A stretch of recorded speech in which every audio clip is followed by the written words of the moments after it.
चिकण्या ते वरच्या रानातले काम घे ना करून. मला आहे ना पैसा अगोदर लागतं बघा, तर मी काम करतो, नाही तर मग बसा तुमचं तुम्ही तसंच. ए चिकन्या, तुला एक दमडी सुद्धा मिळणार नाही. सगळी कामं करायची आणि जर नसेल करायची ते चालतं हो. जातो मी, करा तुमचं तुम्ही, बसा तसंच.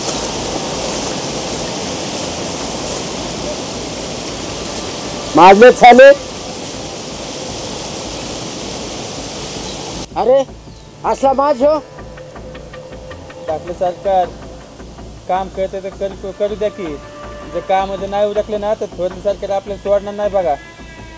अरे बिबट्या, पण असला माझ्या आणला आमच्या भुजंगराव समोर.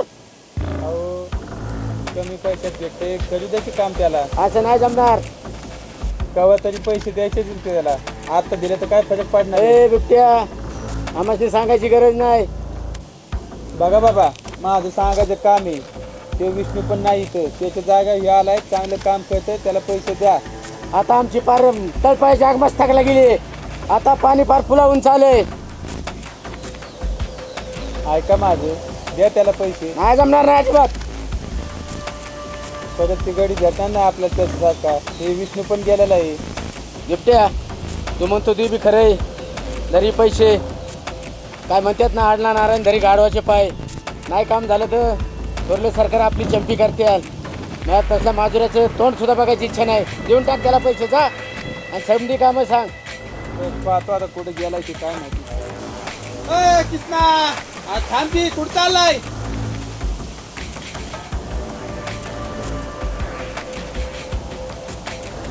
ते पैसे आणि रानातले सगळे काम करून घे. बरं बरं करतो की. हा, परत सांगितलं नाही म्हणशील आणि सगळे काम व्यवस्थित कर. करतो. नाही तर परत धाकले सारखं त्यांना कळलं ना तर ते पाच सगळं जाळधूर काढते तुझ्यावर पण आणि माझ्यावर पण. नाही नका काळजी करू, मी करतो शब्द. हा चालतंय. येऊ का मग मी? हा. हा.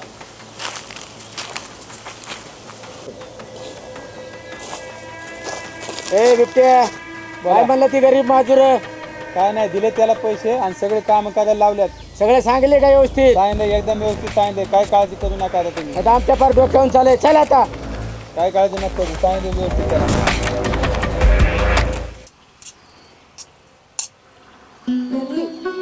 आपल्याला परत पेरणी करावं लागेल ना. होय की करायची की. मग असं बसून जमून का वदन? कळतंय ग मला सगळं, पण त्यासाठी पैक बी लागणार आहे की.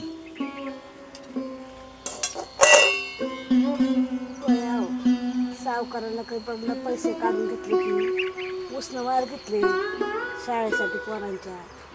मग आता काय करायचं? आता सावकाराकडनं पैक मागायची गरज नाही पडणार.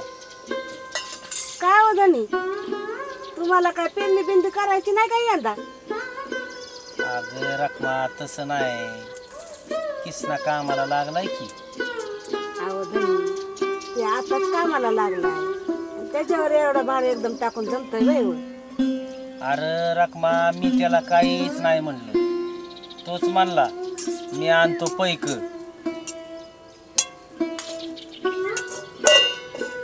बरं आहे धनी, तुम्ही म्हणताल तसं.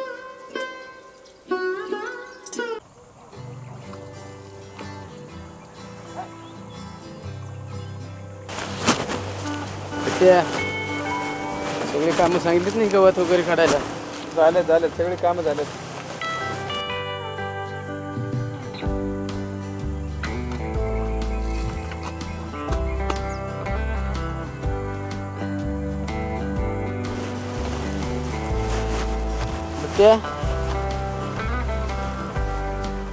अरे ही पाखरू कोण म्हणायचं?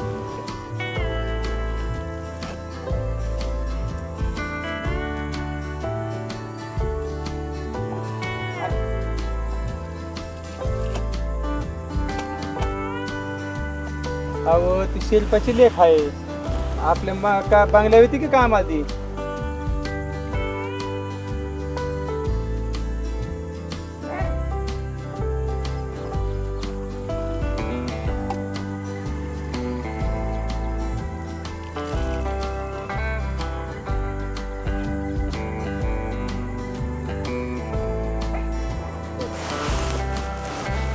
चला लय नाका बघत बसू. अरे थांब रे, वसुलीला तर जावाच लागल. चला बंगल्यावाल्या बघत बसा. चला चल बंगल्यावर तर बघूच आपण. हा, चला. दादा ये कृष्णा, ए दादा उरकली का काम? उरकली बघ दादा. लई काम करायला लावतोय बघ ते भुजंग. अरे कृष्णा, पेरणी करायची आहे उद्या. दादा माझ्या लक्षात आहे रे समज. ही दर पैकच आणि बियाणं बी आण बघ आजच्याला. अरे कुणाकडून व्याजाने तर नाही ना आणलं तो? नाही दादा, ते भुजंगकडनं कामाची उचल आणली बघ मी. अरे तो भुजंग कुणाला रुपया नाही देत र, आणि तुला 2000 रुपये दिल्यात. अरे दादा त्याचा शेतगडी आहे ना विष्णू, ते गेलाय गावाकडे. होय. आता मी म्हणन ना तसंच त्याला ऐकावं लागेल बघ त्या भुजंगला.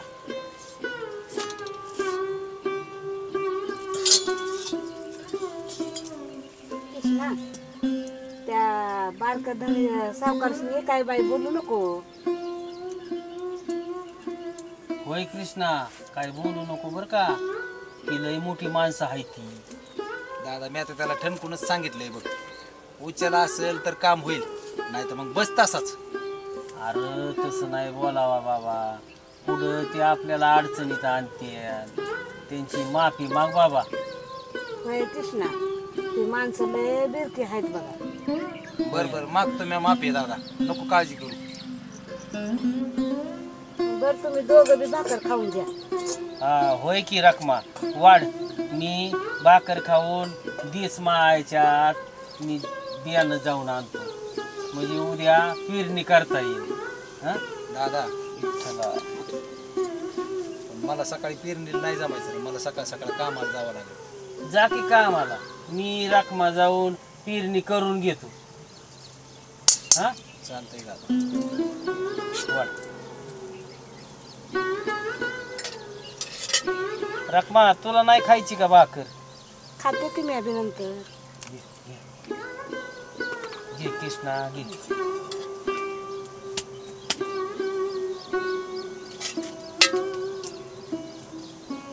खरडा देऊ का बाई?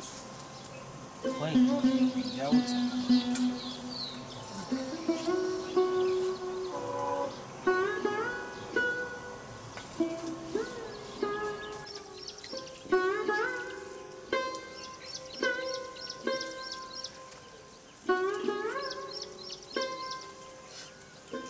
बरं दादा, होय. मी पाणी पिऊन आता जातो, येतो जरा जाऊ. हा तू बी जा, मी पी दिस माळायच्या आत बियाणं घेऊन येतो. हा बरं.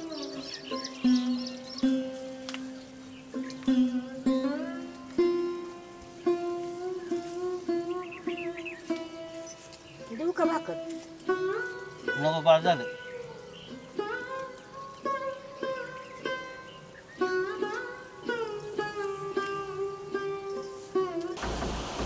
अहो दिवाणजी, बोला.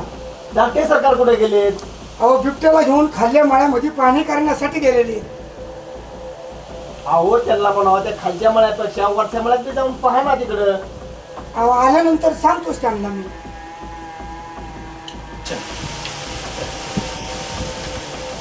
बरं ठीक आहे, आम्हाला जरा मुंबईला जावं लागतंय. आम्ही मुंबईला जातोय, पण भुजंगरावांनी सांगायचं की आम्ही मुंबईला गेल्यानंतर पाठीमागची जी शेतीची कामं आहेत ती सगळी उरकून घ्यायची, बाकी काय मागे ठेवायची नाही. चालेल थोरले सरकार, पण हे करा, बाकी राहिलेला काय हिशेब आहे त्याचं काय असेल ते बघून घ्या. हिशोबाचा आपण नंतर पाहू, पाठीमागे आलो ना मग हिशोब पाहू आपण सगळा. चालेल, मग आल्यावर त्याला सांग. त्याच्याकडे साल्याकडे बघावंच लागेल, लय माजलाय. हो धाकटे सरकार, चला की अगोदर जेवण करून घेऊ. लय भूक लागली बघा, कावं धरून गाण्यात फिरतोय, कावळं वाटायला लागले. चला जेवून घेऊ अगोदर. आम्हासने अन्न पाणी सगळं गोड लागणार नाही, प्रथम त्याचा नरडीचा खोट घ्यावा लागेल, तेव्हा आमचं समाधान होईल. ओ भुजंगराव, काय झालं तुम्हाला एवढं तापायला? काय झालं ते आम्हाला कळवून द्या ना. सांग तू. मला त्या माजुराचं नाव घ्यायची सुद्धा इच्छा नाही. बर सांगतो मी समजून.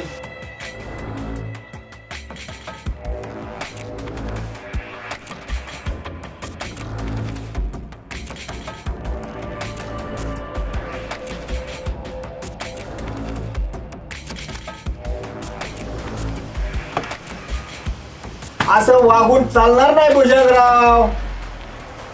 दादासाहेब, असल्या लोकांना डोक्यात घेऊन जमणार नाही. आम्ही कुठं म्हणतोय त्यांना डोक्यावर घ्या म्हणून. मग दादासाहेब, बरं थांबा. कुणाला कुठलं औषध द्यायचं आणि ते कधी द्यायचं ते आम्हासनी ठाऊक आहे. बरं दादासाहेब. बर भुजंगराव, आम्ही मुंबईला जाऊन येतोय. तुम्ही रानातली सगळी कामं व्यवस्थित पाहून घ्या आणि आम्ही मुंबईहून परत येईपर्यंत तुमची कसलीच तक्रार नकोय. जी दादासाहेब, येतो आम्ही. येऊ का आम्ही मग? या या. दिवाणजी, बोला सरकार. आपली बॅग टाका गाडीत. चला लगेच. चला. दिवाणजी, सगळी कागदपत्र घेतली का? हो. आपल्याला मुंबईला जायची म्हणजे मंत्रालयामध्ये जायचंय. मंत्रालयात ना हो. सगळे कागदपत्र व्यवस्थित घेतलेले. घ्या, बसून घ्या.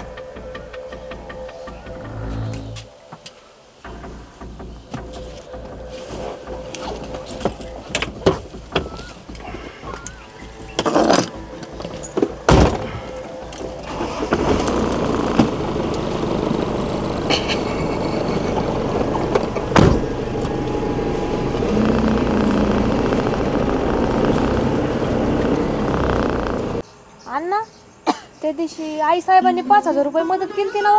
हा दिलती. दिलते म्हणजे अण्णा? अरे आई साहेबांनी पैसे दिलत, पण ते दाखल्या सरकारांनी बाहेर आलं की काढून घेतले. तरीच म्हणलं धाकले सरकारांनी एवढं पैसे वाटलं कसं? असं ना? म्हणजे ग अगं आई साहेबांनी पैसे वाटले होते, पण धाकले सरकारांनी दारात आल्यावर परत सगळ्यांचे पैसे काढून घेतले. धाकटे सरकार एवढे बेकार आहेत काय? बघ की आता. अगं आई, त्या दिवशी किसनाला तर पाणी बी पिऊ नाही दिलं कामात. जाऊ दे, आई साहेब तर आपल्यासाठी चांगले आहेत ना. अगं आई साहेब तर चांगले आहेत, पण असं करतात का ग कुठं? अगं थोडी तरी माणुसकी आहे का नाही त्यांना? अगं तुझं सगळं खरं आहे, पण ती मोठी माणसं, त्यांच्या कोण नादी लागल. काय करायचं असलं मोठ्या माणसांचं? मग जाऊ दे आता, त्यांच्या विषय नको आता. चल जीवन घेऊ. मला तर उलीस बी पटत नाही बघ. आता काय करती? तुला नाही पटत, मला नाही पटत, पण आता काय करती? मी उगा अण्णांकडे तुझ्याकडे बघून तिथं कामाला जाते बघ. आता वेळच तशी आहे, कामाला गेल्याशिवाय आपल्याला पर्याय नाहीये. कामाला तर जावंच लागल, मग सगळंच थोडी मनावर धरून चालन. चल आपलं जीवन घेऊ. जाऊ दे बाई, चल. तुम्हाला इथं चालू का? हा.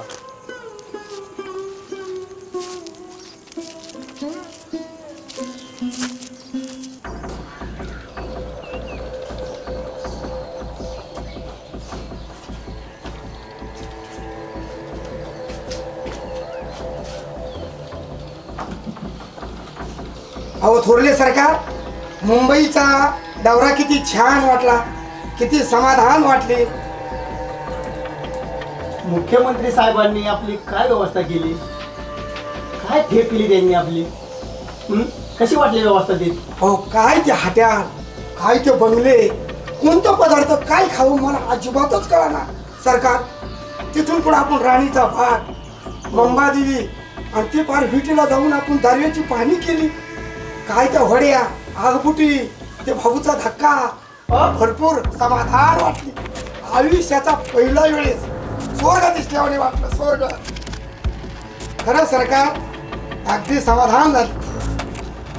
दिवाणजी, तुम्ही किती जरी म्हणले मुंबईचा दौरा चांगला झाला, हे सगळं वातावरण सगळं चांगलं वाटलं, बर, पण मला असं वाटतंय की आपलं गाव, आपली शेती, ती मोकळी हवा, ती फार मला सुंदर वाटते.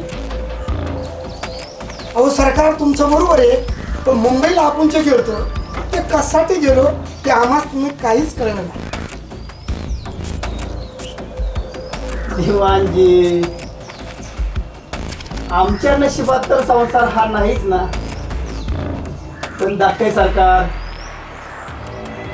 यांचा संसार चांगला व्हावा, त्यांना चांगली मुलगी मिळावा. आईसाहेबांचं तर म्हणणं आहेच ना.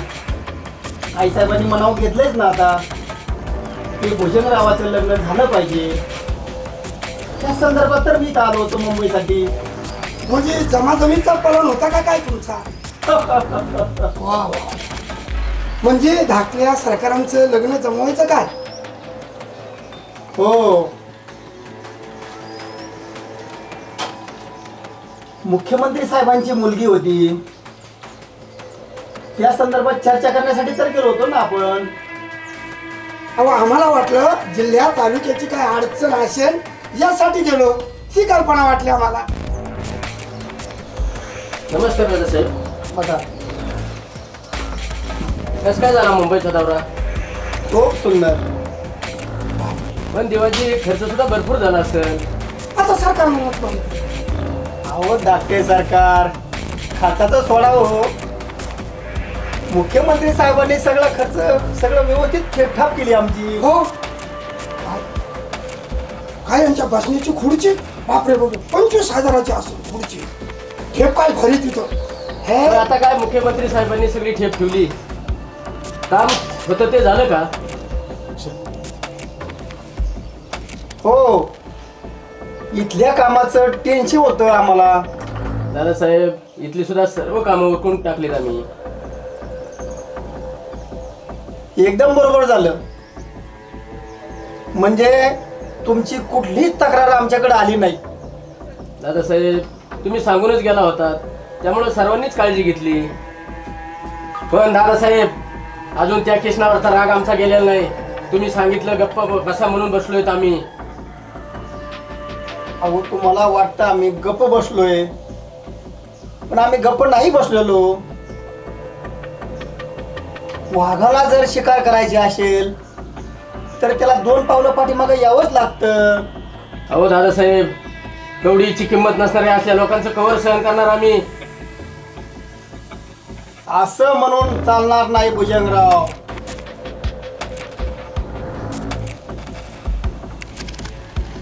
कवडीची किंमत असं नाही.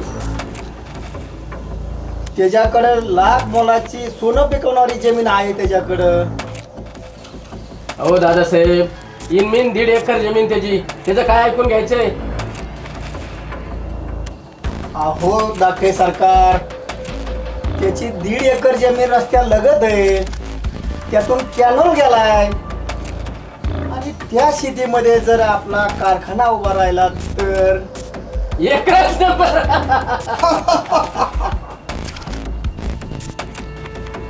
त्यामुळंच म्हणलं जरा धीरानं घ्या. तो बळी, तो कृष्णा पैशाला पाहून तो विरघळणारी माणसं नाहीत ती.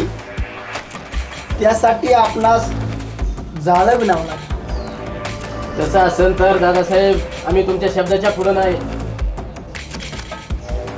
समजा तुमच्या मनासारखं होईल, पण आम्हाला जरा वेळ द्या. वेळ कशाला दादासाहेब? पप्प्याबाईला सुपारी देऊन बळीचं पत्याचं नव्हतं करू, रात्री पप्प्याबाई करून टाकीन सगळं. आई साहेबांनी तुमच्या लग्नाचा आग्रह धरलाय, पण अगोदर तुमचं लग्न की बळीची जमीन याचा विचार करायला आम्हाला थोडा वेळ बाकी द्या. पण तोपर्यंत तुम्ही एकदम शांत राहायचं. हो दादासाहेब पाहिजे तेवढा वेळ घ्या, येतो आम्ही.